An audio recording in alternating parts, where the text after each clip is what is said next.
Este es el doctor Jorge Dotto, que conocí durante la pandemia, buscando, había mucho tiempo durante la pandemia, ¿no? Entonces buscando en Instagram,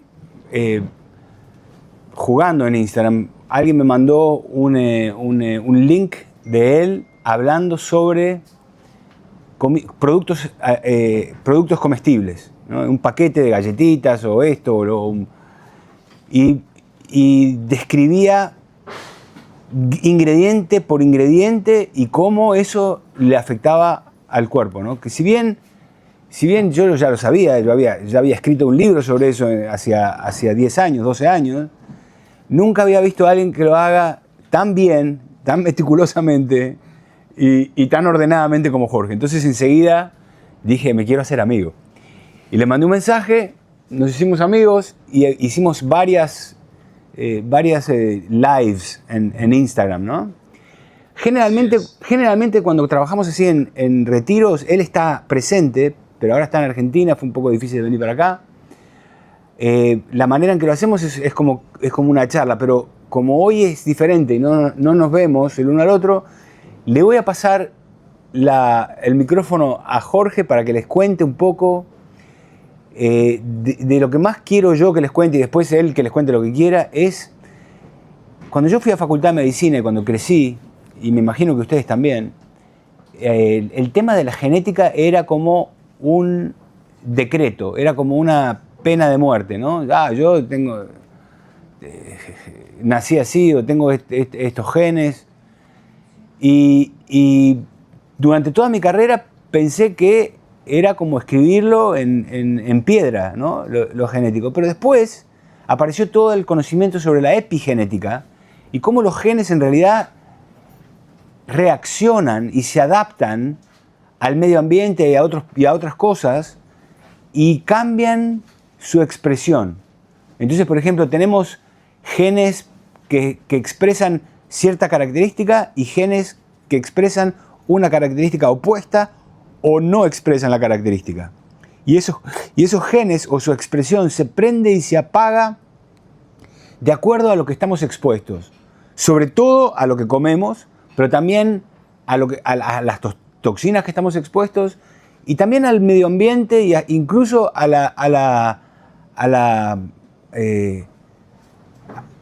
lo social, ¿no? Porque lo emocional y lo mental también influye en cómo nuestros genes se expresan.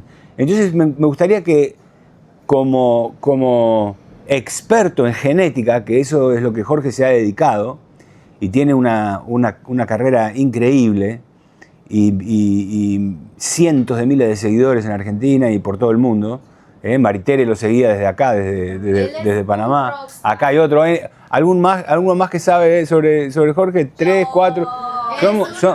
Los fanáticos tuyos somos como 5 o 6 acá, Sí, y estudió en Estados Unidos. Un placer estar de vuelta con ustedes. Gracias a ustedes también que me siguen. Como para mí es raro, digamos, como este tipo de... Me gusta mucho lo presencial. Lo siento como ahora estar con ustedes ahí sentado. Y bueno, voy a hablar un rato, pero más que nada la idea, como siempre hacemos con Ale en los retiros, que ustedes me pregunten. Para mí es mucho más importante el ida y vuelta que dar una charla como si estuviéramos, ¿no?, exponiendo el profesor o el speaker, ¿no? Me parece mucho más rico las preguntas que ustedes tienen a hacer a mí que escucharme. Siempre para mí eso es lo más importante. A ver, con Ale nos conocimos de esta manera como él está contando, así literal. Y lo que pasó fue que yo en un libro anterior al último escribí sobre el tema de las etiquetas en los ultraprocesados. Una idea de mi mujer, como siempre digo, todos los que son hombres ahí que tienen mujer, háganle caso siempre a la mujer, porque la mujer siempre tiene razón. Y entonces cuando estábamos en la cuarentena, en abril, yo le conté esta historia a Ale que es verdadera, yo estaba muy preocupado, ¿no? Hablaba con una amiga nuestra que trabajaba en el hospital donde yo trabajé en Harvard, en el Brigham and Women's, y me decía, mira, Jorge, la gente llega a la carpa y no entendemos por qué se descompensa o se están muriendo. Hablaba con alguien en Europa. Y entonces, bueno, nosotros con mi mujer tomamos la decisión de ir a un lugar en las afueras de la ciudad de Buenos Aires, a 130 kilómetros, y empezar nuestra propia cuarentena, nuestro propio aislamiento. Y estábamos ahí y un día me dice, ¿por qué no analizás una etiqueta de un yogur? Un yogur que en la Argentina es de lo más vendido a nivel popular. Y como dice Ale, fui a analizar cada uno de esos ingredientes y yo le decía a mi mujer, no, pero la gente sabe esto, digamos, ¿cómo yo voy a ponerme a hacer un video en el Instagram para contar este tipo de cosas? Porque me dice, no, vos hacelo y después veamos, vas a ver que hice ese video y en unas 24 o 48 horas llegaron cientos de miles de mensajes, pero no es una exageración, era como algo, digo, bueno, acá hay un tema que no está desarrollado de esta manera. Y como dice Ale, yo lo que hacía era explicar básicamente estos conceptos que comparto con ustedes. Primero, que los ingredientes que contienen productos que encontramos en el supermercado no son ingredientes que encontramos en la cocina de nuestra casa. Por lo tanto, para que sea fácil, un paquete, un envase que no tiene lo que nosotros podemos hacer en nuestra casa es un producto ultraprocesado. O sea, lo que tiene son múltiples ingredientes cuyo concepto, y esto para mí es apasionante, es generar dopamina en el cerebro transportador genético de RD2 que estimula a nuestro cerebro a querer consumir más de eso. Y eso tiene una lógica pura comercial. Y entonces me como algo de este paquete, por ejemplo una galletita, y me como el paquete entero. Y eso no es que yo soy débil, me falta voluntad, no sé cómo controlarme, ¿no? Digamos, generalmente hay un efecto de azúcar en sangre, de insulina, y todo esto está muy descrito a nivel molecular. Entonces, el primer ingrediente es el más importante, o sea, lo que más contiene ese paquete o esa botella. Y a mayor cantidad de ingredientes, mayor procesamiento, menos saludable. Entonces, la gente me empezó a mandar, y hoy sigue haciéndolo, fotos de etiqueta del producto que compré en el supermercado, en la dietética, y qué te parece esto, y lo podés analizar. Bueno, la verdad que he analizado cientos y a veces es muy difícil satisfacer las solicitudes de todos, pero hago lo máximo posible de tratar de leer y de responder eso. Pero nosotros cuando estudiamos medicina tenemos un gran déficit.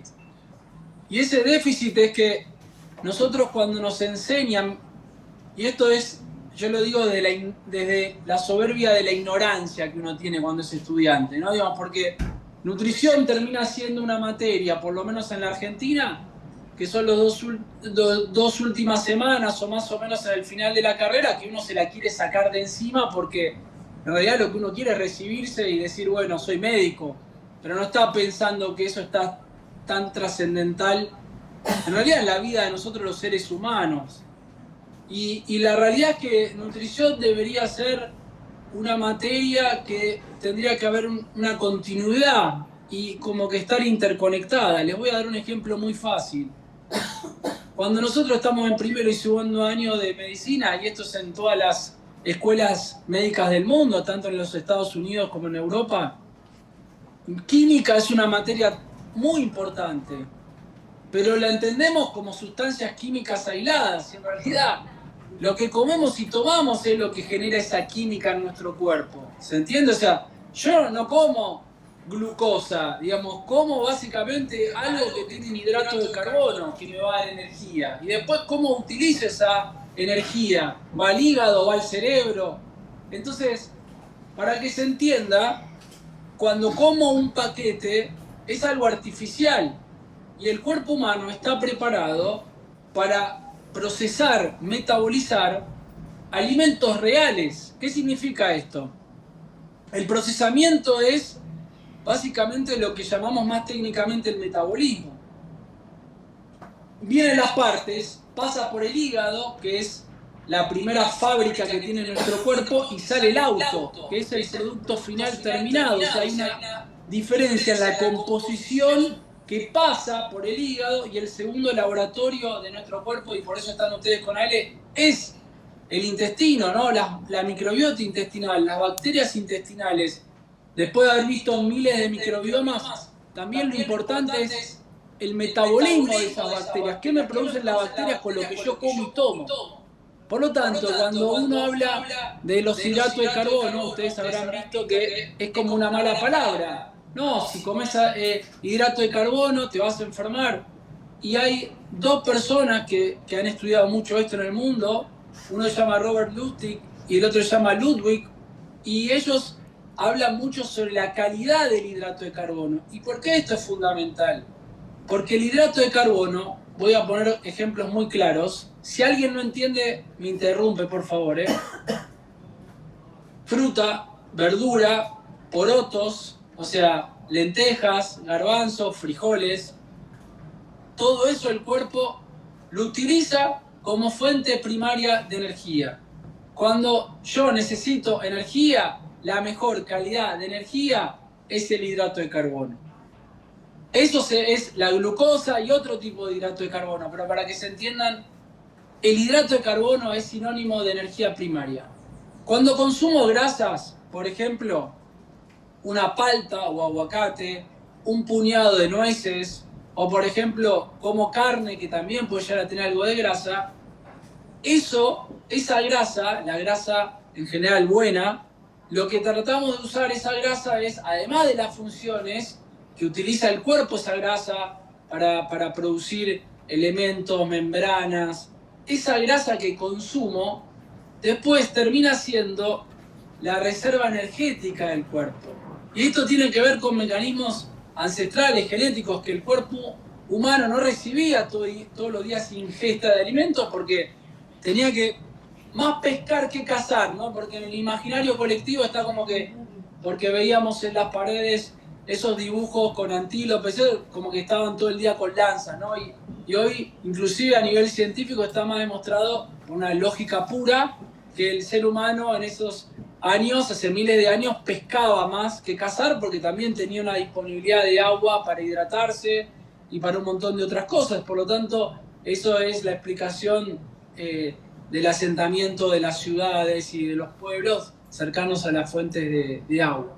Por lo tanto, la grasa es la reserva energética, que cuando ese tipo de persona pasaba días sin tener algún tipo de alimento, puede ser un hidrato de carbono en fruta y verdura salvaje, o un tipo de grasa en un pescado y de proteína en un pescado, bueno, utilizaba la grasa como manera de poder sobrevivir esos días que no podía tener ingesta. Y el tercer elemento son las proteínas, que básicamente la proteína viene de la información genética y la proteína es funcional. Y esto es clave porque las proteínas son las que generan funciones en el cuerpo.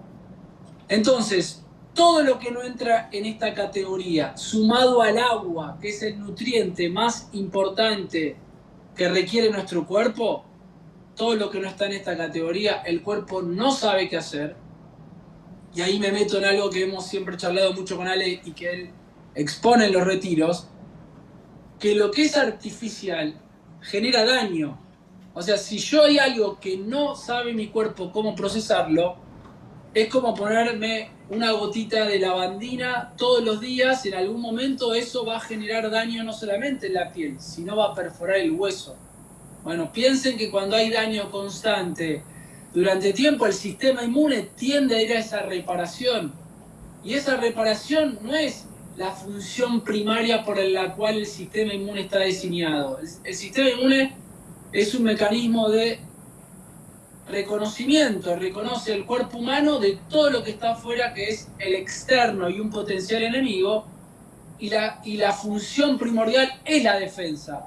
Pero cuando el sistema inmune está vinculado a reparar de manera constante y está en esta condición de inflamación crónica, eso genera este mecanismo de aumento de riesgo de enfermedades crónicas, diabetes, hipertensión, enfermedad cardiovascular, deterioro cognitivo, demencia, cáncer, que eso es en algún punto también un mecanismo que se llama inflammaging en un término más norteamericano, que es que la inflamación crónica favorece al envejecimiento más acelerado. Por lo tanto, lo que comemos y tomamos tiene un rol clave Jorge, en el funcionamiento de los genes y en el impacto que tiene en nuestro cuerpo. George, un segundo. No sé si se dieron cuenta, pero lo que acaba de explicar Jorge es lo que yo les explicaba el otro día allá en el salón de yoga y antes en el living, que las enfermedades crónicas son mecanismos de adaptación y sobrevivencia que están prendidos por demasiado tiempo. Y esto es exactamente lo que dijo Jorge, pero en otras palabras. Adelante, Georgie. Claro, y esto es lo que es interesante, porque estoy subiendo volumen. Esto es lo que es interesante, porque en algún punto nosotros siempre pensamos que lo que comemos y tomamos son sustancias químicas. ¿Y a qué voy esto? Cuando nosotros los médicos le indicamos a alguno de ustedes un fármaco, un medicamento o un suplemento, ahí hay un producto y una determinada cantidad que se llama dosis. Ejemplo, viene alguno de ustedes, yo no soy clínico, soy patólogo, me especialicé en genética, pero imaginemos que yo soy clínico y alguno de ustedes me viene a ver y me dicen, estaba jugando al tenis, estaba jugando no sé, al golf, estaba corriendo y me golpeé, o al fútbol y me golpeé y tengo un moretón. Entonces te digo, bueno, ponete hielo para generar un efecto antiinflamatorio y tomate un analgésico 400 miligramos de ibuprofeno, uno cada 8 horas y venime a ver en 5 días. Entonces ustedes vienen a ver al médico, hacen eso y cuando vuelven me dicen, no, me siento bien. Tomé lo que me dijiste, me puse el hielo. Entonces, tenemos muy incorporado a nivel cultural que el producto y la dosis es el medicamento o el suplemento porque viene en un comprimido. Pero no pensamos con la misma jerarquía y el mismo poder de decisión que lo que comemos y tomamos, el cuerpo lo asimila y lo procesa de la misma manera que ese medicamento o suplemento. El cuerpo no sabe, Jorge comió un puñado de nueces. El cuerpo dice, acá entró esto que contiene grasa saludable, que contiene proteína, que contiene vitamina B9, que contiene potasio. ¿Se entiende? O sea, el cuerpo no sabe que Jorge tomó café. El cuerpo dice, entró este líquido porque el cuerpo es un mecanismo de sensores. Dice, entró este líquido tibio que tiene cafeína, tiene otras sustancias químicas. ¿Qué hacemos con esto? Bueno, lo metabolizamos, va al hígado, es un pico rápido en sangre, de acuerdo a mi genética soy metabolizado rápido la cafeína, se elimina rápidamente, chao. Listo, lo eliminó por orina. Entonces, el cuerpo de vuelta lo que detecta y lo que procesa son sustancias químicas.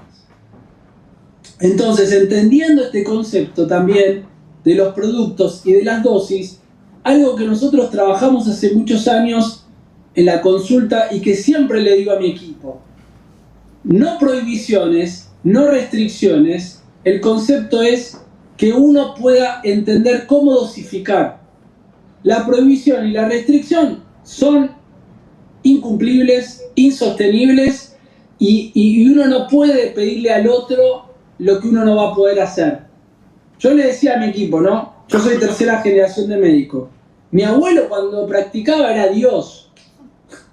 Mi abuelo no está mal, lo extrañamos, pero cuando uno iba al médico en la época de mi abuelo, la persona decía, no, me lo dijo el doctor Dotto, entonces yo, no. Y yo una vez le dije a mi papá, cuando uno tiene una indicación a alguien, a una persona, si es algo muy serio, claramente la indicación tiene un impacto diferente. Pero si hay cosas que uno puede manejar evitando cierta sintomatología, en algún punto, por ahí no es una enfermedad, sino que hay cosas que uno come y toma que le caen mal, que es diferente a estar todos los días con una etiqueta de tengo una enfermedad, ¿ok? Entonces, eso es diferente a pensar que si yo le digo a alguien, por ejemplo, y ahora entro en uno de los temas y desarrollo 2 temas más y después charlamos, de las intolerancias alimentarias, que nosotros tenemos un gran expertise. yo no le puedo decir a alguien no comas nunca más un chocolate con leche, un helado o un queso. Porque a mí me gusta comer eso. Ahora, si lo como todos los días, me cae todos los días mal y me siento todos los días mal. Entonces, yo no quiero que nadie sea perfecto ni un robot.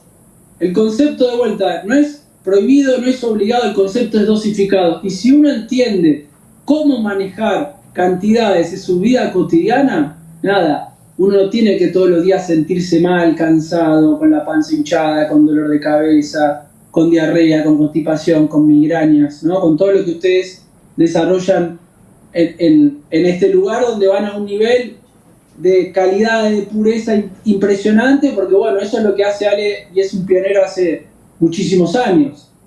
Pero bueno, después lo que nosotros venimos a hacer es hacer el ajuste fino para que uno pueda sostener los conceptos que ustedes incorporan al retiro y después, bueno, tratar de tener lo que yo le llamo las decisiones informadas, ¿no? Poder decir, mira, tenés intolerancia a la lactosa, voy el fin de semana a consumir, como me pasa a mí, una proboleta en un asado y después hay helado de postre y yo ya sé que me voy a sentir un poco mal.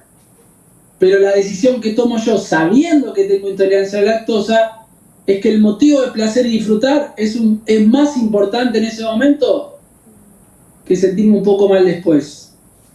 Porque parte de la vida es disfrutar y pasarla bien. Entonces, yo no puedo disfrutar y no puedo pasarla bien, exploto por otro lado. Entonces, ¿a qué voy con este tema? Que hay 20% que representan millones y millones de personas en el mundo que todos los días se sienten mal, que no entienden por qué se sienten mal, que es lo que llamamos las intolerancias alimentarias. Y un poco lo que decía Anabela hace un rato, es que nosotros fuimos los primeros en hacer diagnóstico de intolerancia a la lactosa hace muchos años, cuando nos decían que no existía. 65-70% de la población mundial tiene intolerancia como yo, y a mí me vino bárbaro porque yo me quedé mucho más tranquilo de que no era que tenía algo grave, sino que cuando consumía leche y productos lácteos mi cuerpo no lo manejaba bien y me sentía mal. ¿Okay? Ahora, sí. Como yo ya me tengo que ir a empezar algo diferente y en un ratito vuelvo a escucharte, solo quiero contar esto por el tema que vos decís ahora de los estudios, que vos des el feedback del estudio no es menor que a la gente clean. Jorge ya tiene su equipo que son divinos, pero que dan los feedbacks ellos, y a la gente clean. Y yo, por ejemplo, algo que siempre cuento es que yo me iba a acostar con taquicardia y yo decía, ¿pero qué tengo? ¿Tendré algo en el corazón? Uno nunca sabe.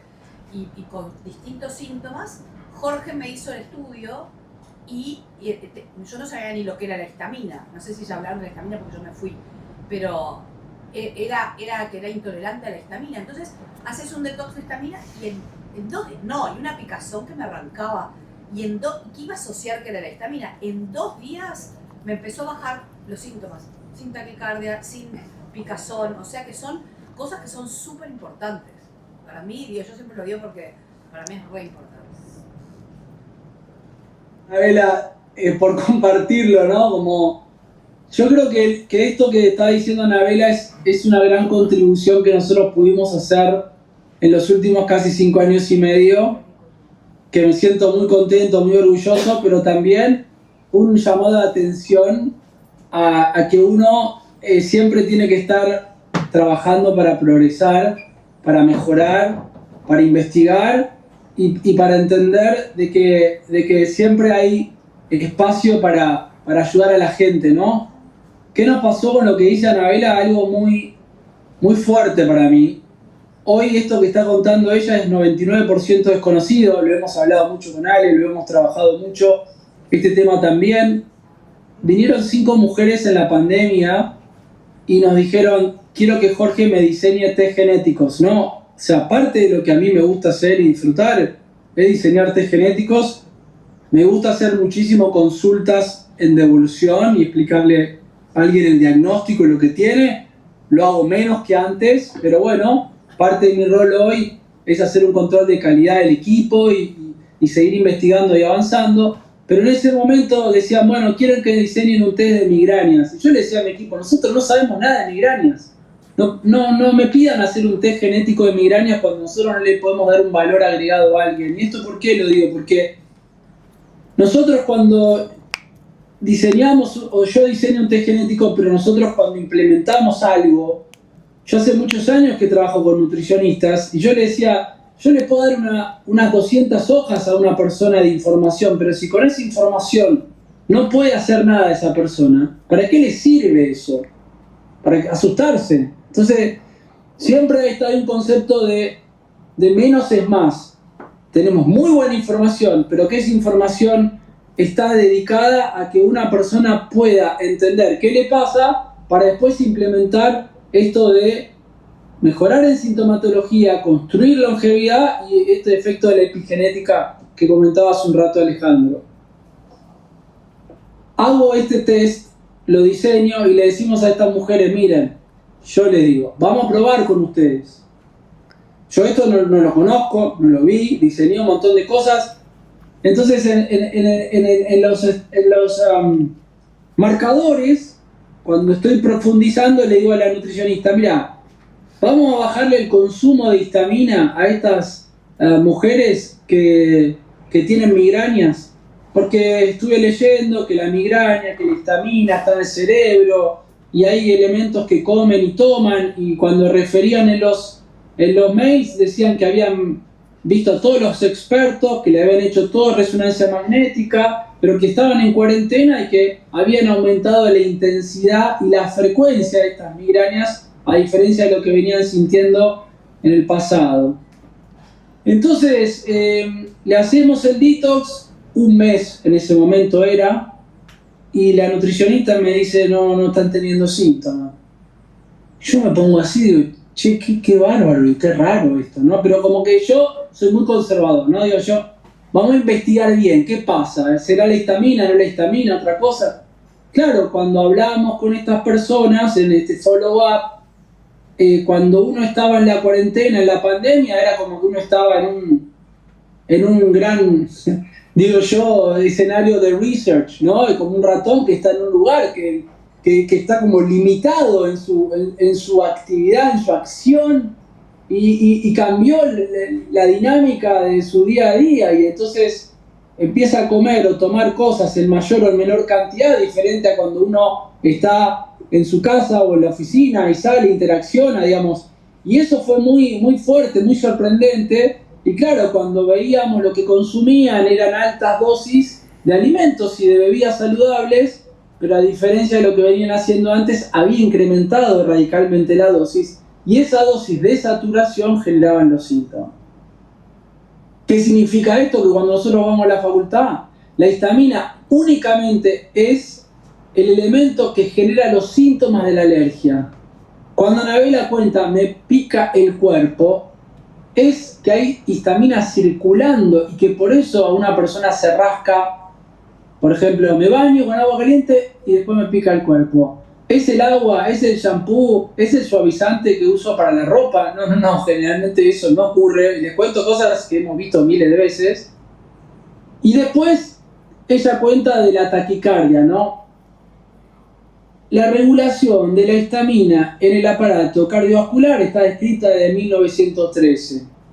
Cuando una persona no puede bajar el nivel de histamina porque los genes no tienen la posibilidad de metabolizarla y eliminarla, hay una sobrecarga como este vaso. Si hay algo que no puedo eliminar, lo acumulo y exploto. Y eso es a veces que una persona no puede entender porque tiene síntomas en diferentes lugares del cuerpo, y cuando aumenta la histamina se caracteriza en no todas las personas los mismos síntomas, pero lo que dice Anabela es aumento de la frecuencia cardíaca, siento palpitaciones, puedo tener arritmias, y tantísimas veces hemos visto personas que van a la guardia sin entender por qué, y después se baja la presión arterial. Entonces cuando van a la guardia lo que están esperando es que se infarten. Bueno, ustedes ahí tienen el experto, el cardiólogo, ¿no? Entonces es interesante que la histamina juegue un rol en diferentes lugares del cuerpo. Es la encargada de despertarnos a todos los días. Por lo tanto, si una persona no puede manejar la histamina bien, tiene contractura cervical, dolor de cabeza y migraña porque hay como una explosión. Y tampoco si puede, es mujer, y tampoco puede dormir bien. No puede dormir, tal cual. No puede dormir porque cuando uno... Esto es interesante, que también en un momento yo hice el clic, Ale, que te lo conté. Si uno agarra el Benadryl, que es un fármaco que se utiliza para la alergia, uno de los efectos adversos dice somnolencia. Pero nunca pensamos que por contraposición la sustancia primaria en el cuerpo es la que nos despierta. Después obviamente que está todo descrito. Entonces, como dice Alejandro, tengo problemas para dormir, o tengo alteración en la conciliación, o tengo un sueño liviano que mi cerebro compite entre el dormir y el despertar, o me despierto a las 3, 4 de la mañana y estoy entre 15 minutos a 2 horas entendiendo que por qué estoy despierto, y luego me levanto a las 5, 5 y media de la mañana y no me puedo dormir más. Tengo lo que se llama hinchazón abdominal tipo globo o diarrea, constipación, lo que hoy se conoce como síndrome de intestino irritable. Alrededor del 12% de la población tiene esto. La causa más frecuente que nosotros vemos por lejos es lactosa, la segunda es histamina.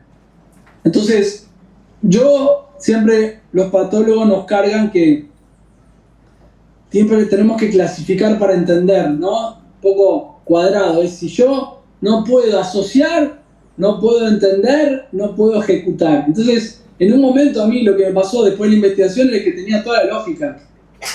Una persona no tiene un problema gastrointestinal, yo no soy gastroenterólogo.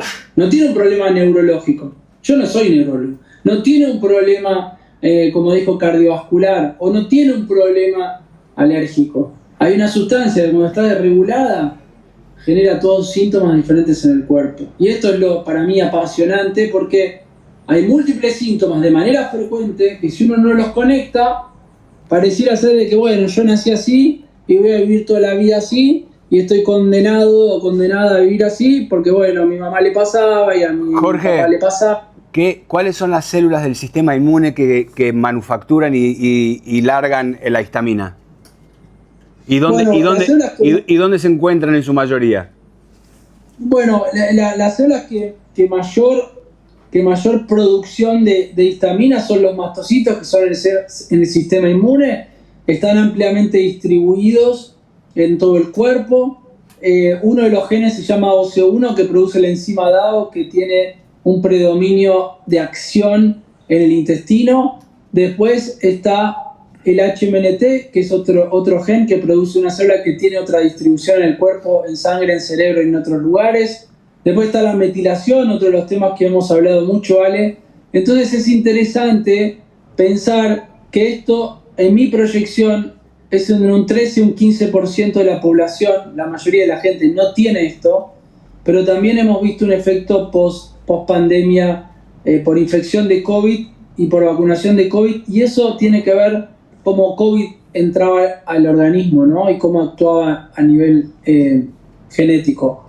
Y después otra de las cosas que hemos trabajado mucho y que seguimos trabajando es el tema de fertilidad, ¿no? Digamos, el entender esto de la metilación, que es una reacción química que produce como pilas que el cuerpo necesita para producir acciones, ¿no? Yo tengo acá un control remoto, ¿no? Y si mi control remoto tiene la pila gastada, yo puedo subir o bajar el volumen, pero me cuesta subir o bajar ese volumen, y eso es a veces lo que pasa hasta en el 40% de la población que tiene este mecanismo disminuido, y que esta metilación, esta reacción química importante, juega un rol en el metabolismo del estrógeno, el metabolismo de la histamina, en el detox de sustancias, en la producción de neurotransmisores y parte de los mecanismos epigenéticos de la metilación del ADN. Por lo tanto, hay mujeres que nos han venido a ver a nosotros y nos ven a nosotros, que está instalado desde la década del 90, que consumen ácido fólico, que es la versión sintética de la vitamina B9, pero cuando uno tiene disminuido este mecanismo, lo sintético, como hablamos al principio de la charla, el cuerpo no lo maneja bien. Por lo tanto, les puedo asegurar que el 99% de nosotros tiene acumulación de ácido fólico en sangre,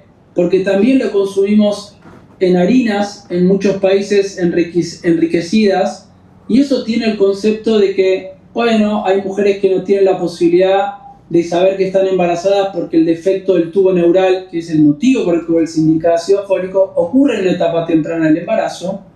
Otras que no van a poder consumir el suplemento porque no tienen un poder adquisitivo, pero culturalmente la mayoría de la población mundial consume harinas. Entonces, esa es la lógica del enriquecimiento. Y los niños que no pueden metabolizar el ácido fólico que le ponen a las harinas, ¿Qué síntomas tienen? Bueno, hay todo un debate sobre eso, Ale, que tiene que ver un poco, digamos, de lo cognitivo también, ¿no? Hay un debate en el mundo que termina pasando de que lo cognitivo en una edad temprana o lo cognitivo en una edad más tardía de la vida pudiera llegar a tener que ver en el aumento de casos por el enriquecimiento de ácido fólico.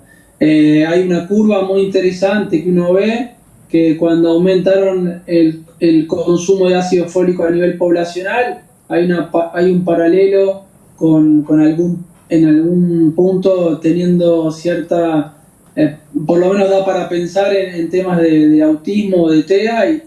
Hiperactividad y Attention Deficit Disorder, ¿no? También.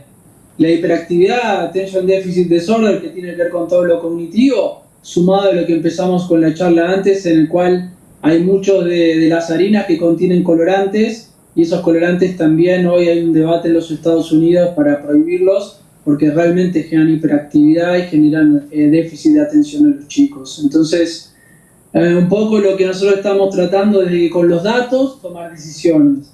Y en los casos del ácido fólico nosotros no recomendamos nunca ácido fólico, sino la versión final, que es el metilfolato, que es clave para el desarrollo de los folículos y la maduración del folículo y también obviamente en el espermatozoide. Así que esos son uno de los temas también que trabajamos mucho. Y después, bueno, el 1% es futbolistas profesionales que nos vienen a ver para verse en su rendimiento deportivo y en cómo mejorar también obviamente a nivel nutricional y a nivel de los suplementos. Por lo tanto, un poco la charla con ustedes es contarle por qué hoy cada vez es más importante tener información en el mundo que estamos viviendo, que no da lo mismo comer básicamente un producto artificial que simula ser, por ejemplo, una sopa rápida, a diferencia de poner agua y cortar verduras, y es algo fácil de comer y súper nutritivo. Entonces, nosotros lo que tratamos de hacer es esto, ¿no? Dar información, brindar información, generar mejoría en la sintomatología en el presente y cómo con los datos construir una longevidad saludable, ¿no? Digamos, uno no está determinado por los genes como si fuera el software de una computadora que ejecuta, ¿no? En algún punto es como que la genética estaba muy determinista y hoy entendemos que las acciones que se generan estos cambios en la expresión de los genes y ayudan a poder construir una longevidad saludable. Nunca es tarde para empezar, pero una publicación que se hizo recientemente por Harvard demuestra que lo que uno come a los 40 determina su salud de los 70. Así que yo cierro con la charla y lo recibo con todas mis ganas y entusiasmo para responder todas las dudas que tengan. Así que muchísimas gracias a ustedes.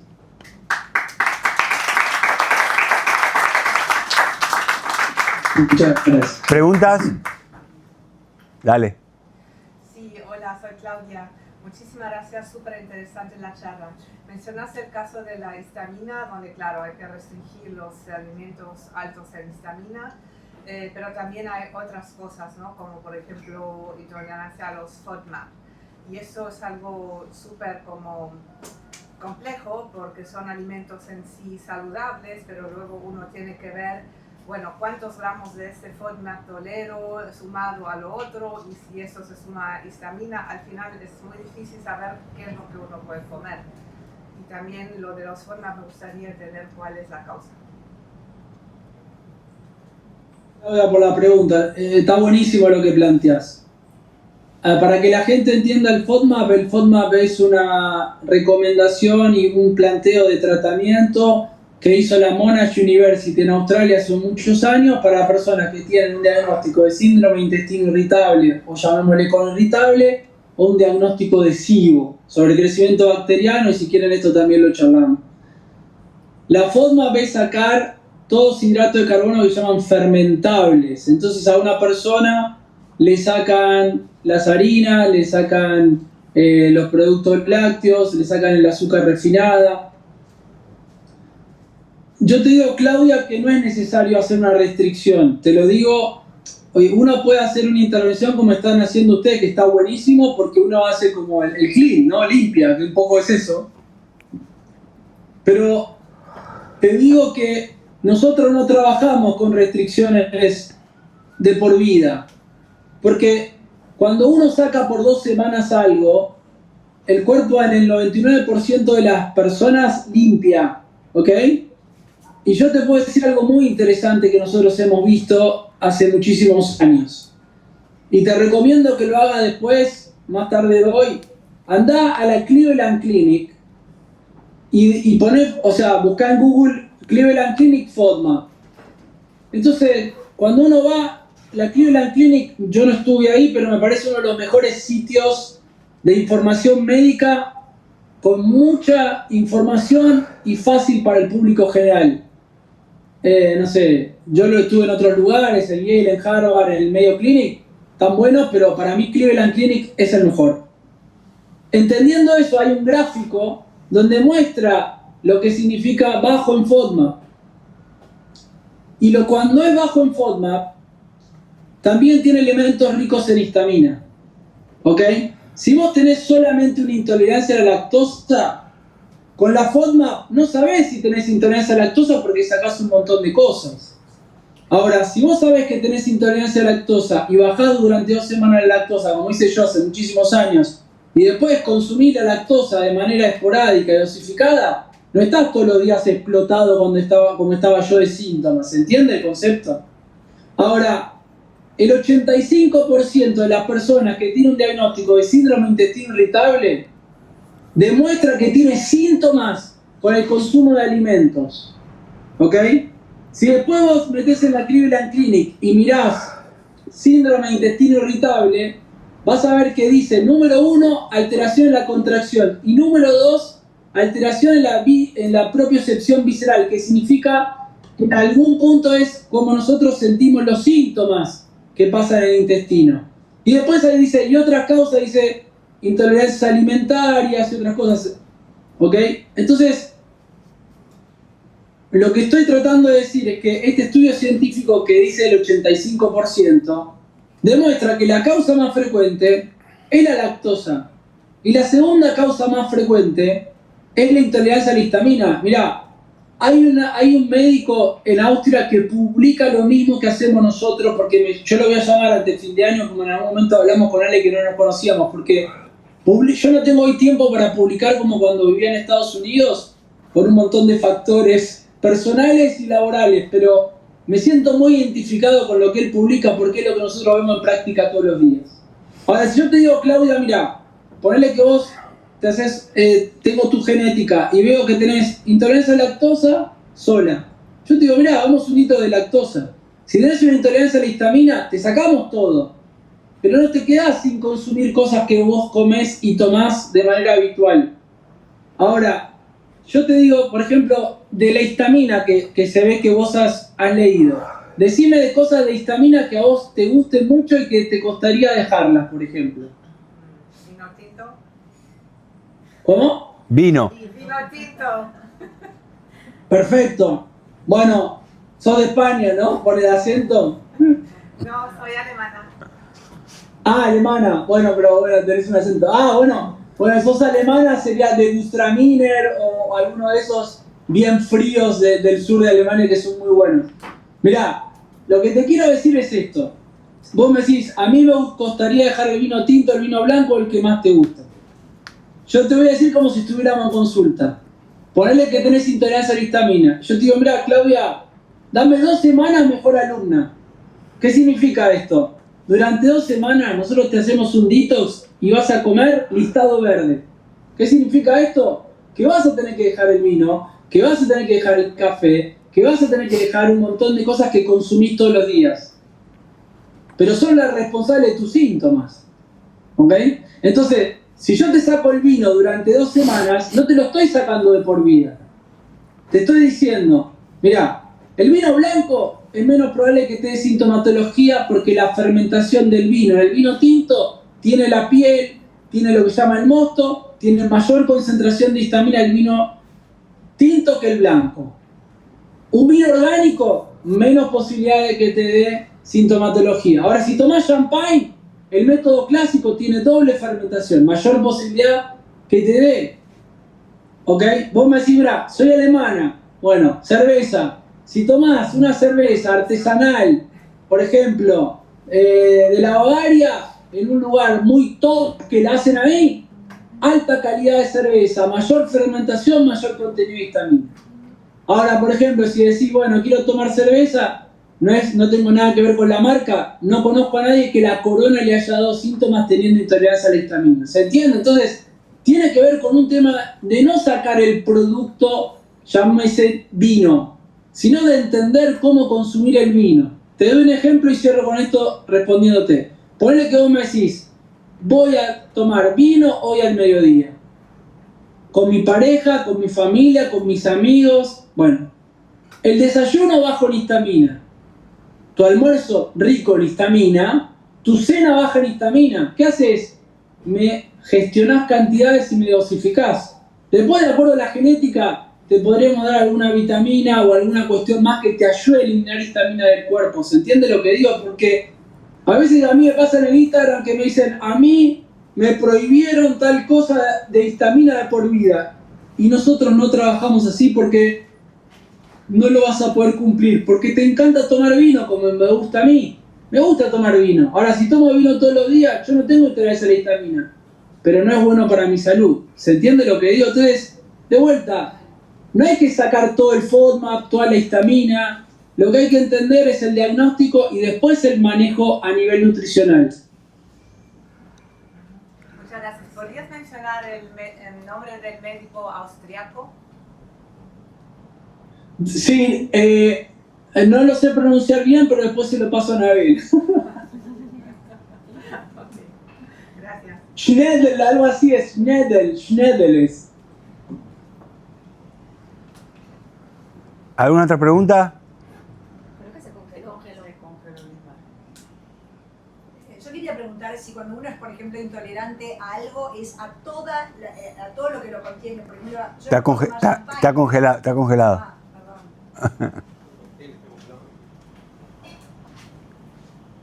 ¿Hola? Ahora sí. Bueno, última pregunta, Jorginho. No, entonces que la haga otro. No, dale. Dale. Está bueno.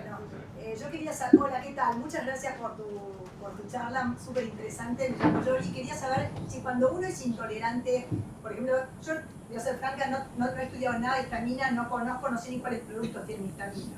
Pero como mencionaste el champagne, yo por ejemplo no puedo tomar champagne, pero puedo tomar muchas otras cosas que no me caen mal. Entonces no sé si la pregunta es, si soy intolerante a la histamina, ¿soy intolerante a todos los productos que tienen histamina o algunos productos específicos puede ser que me caigan mal y otros no?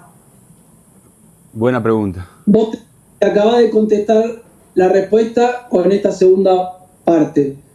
Uno cuando tiene algún tipo de intolerancia alimentaria, no todos los productos tienen la misma cantidad de la sustancia, por ejemplo histamina. Y no todas las personas reaccionan al mismo producto y a la misma dosis. ¿Se entiende? Entonces vos me decís, tengo intolerancia a la histamina porque me cae mal el champán y es imposible saberlo, ¿ok? Pero en realidad no todo lo que tiene histamina te va a caer bien o mal. Y eso es un poco lo que es en el manejo. Entonces, si vos, por ejemplo, tomás champán y te duele la cabeza y el otro día te sentís re mal, pero a veces tenés otro tipo de síntomas que no los conectás, empezá a prestarle atención qué comiste y qué tomaste que te da algún tipo de síntoma que vos naturalizaste durante tantos años, y en realidad no es que es algo natural, por ejemplo, que se te hinche el abdomen como un globo, por ejemplo. ¿Se entiende lo que digo? O que a veces tengas, como contaba Anabela, palpitaciones. La cuestión tiene que ver con que a veces uno focaliza en un síntoma porque ese síntoma genera un gran disconfort y después convivo naturalmente con síntomas de manera cotidiana porque, bueno, tengo 48 años y de los días que me pasa esto. ¿Se entiende? Entonces ahí un poco hay que prestarle atención porque los síntomas son señales que nos da el cuerpo para interpretar que nos está pasando algo, aunque no lo interpretamos de esa manera. Muchas gracias. De nada, un placer. O sea que la respuesta es no. No, tu intolerancia a la histamina puede ser muy diferente a la de ella o a la de él, ¿entendés? No es que No, dejar todos los productos. no. Dejar Bueno, al principio sí. Claro, y pero entender después qué es lo que me cae mal. Sí. Bueno, y les cuento que Jorge hace unos estudios genéticos y les devuelve un montón de información sobre muchísimas cosas, incluidas las intolerancias como la lactosa, como la histamina, ¿no? Y Anabela trajo, ¿cuántos kits? Cinco kits. Así que si hay alguien acá que está interesada, hable con Anabela o con Nicole, que les organizamos. Estos es de saliva, estos van para Buenos Aires con Anabela cuando se vuelva, y después enseguida el equipo de Jorge lo manda a analizar, y después se arregla una conversación con Jorge y con parte de su equipo también para darles toda la información. Son epigenéticos, exámenes epigenéticos. Genéticos. Genéticos. No hay exámenes epigenéticos. No, está buenísimo lo que estaba diciendo. Hay como una cuestión de que no sé cómo se instaló esto del examen epigenético. Ajá. Porque en realidad es, como dice Alejandro, es genética. Nosotros analizamos, vamos a leer como una biblioteca sectores de libros del ADN, y en ese tenemos información a nivel de los genes. Después lo que hacemos son intervenciones para mejorar síntomas o construir longevidad. Bueno, ahí sí hay un efecto epigenético nutrigenómico. Estamos buscando, por ejemplo, con algún tipo de alimentación, por ejemplo, de tipo mediterránea, si una persona tiene mayor riesgo cardiovascular, disminuir ese riesgo cardiovascular. Si una persona tiene mayor riesgo de hipertensión arterial, disminuir ese riesgo de hipertensión arterial. Bueno, ahí sí hay efectos epigenéticos o nutrigenómicos en algún momento más específico, porque tiene que ver con la alimentación y cambiar también algunos otros hábitos. Pero sí, en no resumen, sé dónde se instala esto de los test epigenéticos. En resumen, es un estudio genético que, dada el conocimiento epigenético que tenemos, podemos hacerlo útil para darte instrucciones de cómo mejorar tu salud. Tengo una pregunta. Sí.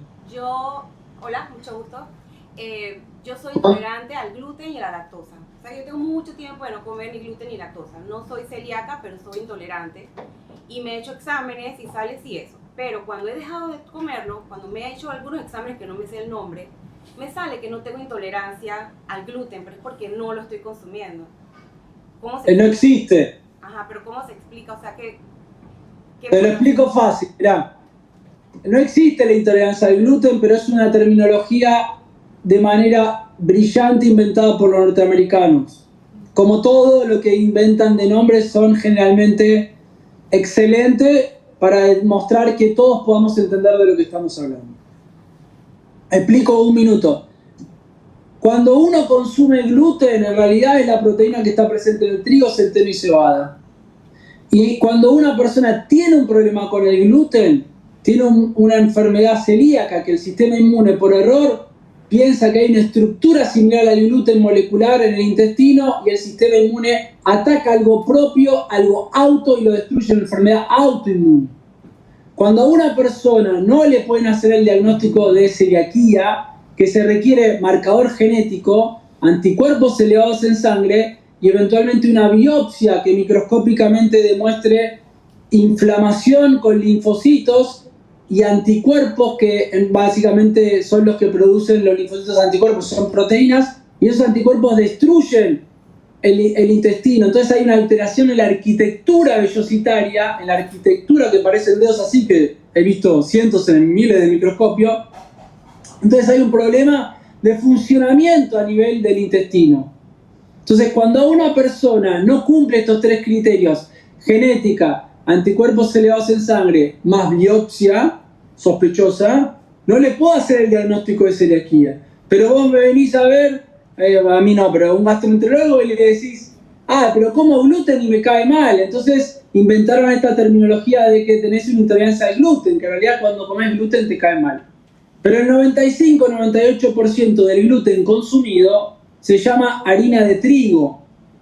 La cebada se consume en cerveza, y el centeno, la mayoría de las veces, la harina de centeno para hacer un pan, en la mezcla, a no ser que sea centeno puro, tiene algo de mix de trigo para generarle mayor volumen y que el pan sea más grande. Entonces, yo te puedo decir que el 100% de las personas que tienen un diagnóstico de intolerancia al gluten, en realidad lo que tiene es una intolerancia a la histamina, en el cual, y esto está descrito también a nivel científico, no es que me levanté un día iluminado y le estoy contando, pero lo hemos visto miles de veces. Vos tenés una intolerancia a la histamina, comés trigo, te estimula receptores de histamina y te da sintomatología. Porque la intolerancia al gluten que tenés, entre comillas, síntomas gastrointestinales y extraintestinales. Y cuando vos vas a los listados y comparás, decís, me duele la cabeza, tengo alteración del sueño, tengo neblina mental, tengo alteración de la memoria, tengo pico de ansiedad, ¿no? ¿Se entiende? Cuando vos comparás los dos, es lo mismo. Entonces, el que tiene una intolerancia al gluten, en realidad lo que tiene es una intolerancia a la histamina, que el trigo es un gran responsable de su sintomatología. Esto está descrito, todavía no está posicionado, de la misma manera que hablamos de estos temas con ustedes, y yo hablo con algunos médicos y me dicen, ¿intolerancia qué? ¿A la histamina? ¿Qué es eso? Digamos, nosotros hoy no está difundido todavía ni en Estados Unidos, ni en Europa, ni en Uruguay tanto, ni en Argentina, y bueno, mi rol también es seguir hablando, ¿no? Los que me siguen en Instagram ven que hablo mucho de esto porque la gente se tiene que sentir identificada y saber que hay solución para eso. Gracias. De nada, un placer. Gracias, Jorginho. Placer. Mil gracias. Gracias a ustedes. Disfruten. Métanse al agua y a la playa, que me encantaría. Gracias. Les mando un abrazo. Un abrazo enorme, Jorge. Gracias, te quiero, Ale. Chau, chau. Un beso a Anabela, gracias a Anabela también.